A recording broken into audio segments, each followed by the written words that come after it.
Hello வணக்கம். நடந்து முடிந்த லோக்சபா தேர்தலில் புள்ளை ஒருவர் தமிழ்நாட்டில் பெரிய சர்ச்சையில் ஒன்றில் சிக்கினார். அந்த புள்ளை இப்போது கட்சி நிர்வாகிகளால் கைவிடப்பட்டு உள்ளாராம்.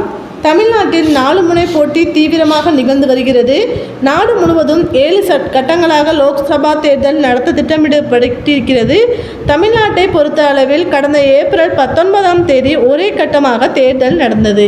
2 வாரங்களுக்கு முன் நாடு முழுக்க லோக்சபா தேர்தல் திருவிழா பிரம்மாண்டமாக தொடங்கியது. கடந்த 2019ஆம் ஆண்டை போலவே இந்த முறையும் நாடு முழுவதும் 7 கட்டங்களாக தேர்தல் நடைபெறுகிறது. 2 வாரம் முன்பு 2024 மக்களவைத் தேர்தலுக்கான முதல்கட்ட வாக்குப்பதிவு நடந்தது.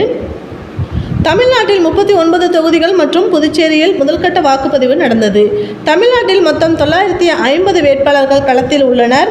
நாடு முழுவதும் 21 மாநிலங்களில் உள்ள 102 லோக்சபா தொகுதிகளுக்கு முதல் கட்டமாக தேர்தல் நடந்தது.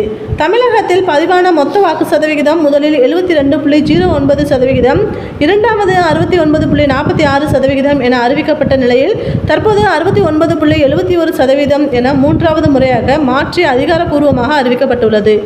இந்த தேர்தலில் தமிழ்நாட்டை சேர்ந்த மூத்த அரசியல் நிர்வாகி பெரிய பிரச்சனை ஒன்றில் சிக்கினார். அந்த நிர்வாகிக்கு எதிராக வழக்கும் தொடுக்கப்பட்டு உள்ளது.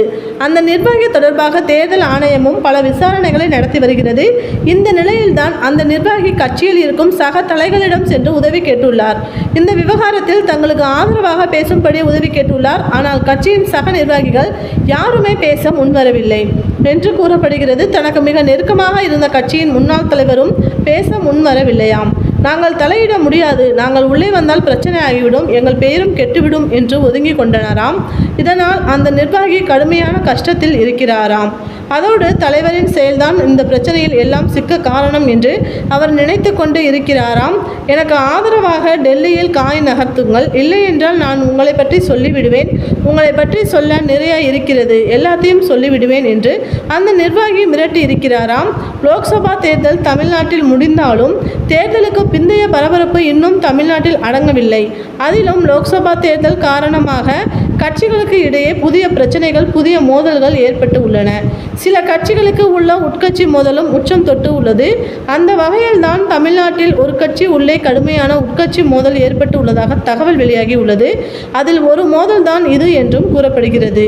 கட்சி தலைமை தனக்கு சப்போர்ட் கிடைக்கவில்லை என்றால் வேறு கட்சிக்கு செல்லும் திட்டத்திலும் அந்த நிர்வாகி இருப்பதாக கூறப்படுகிறது.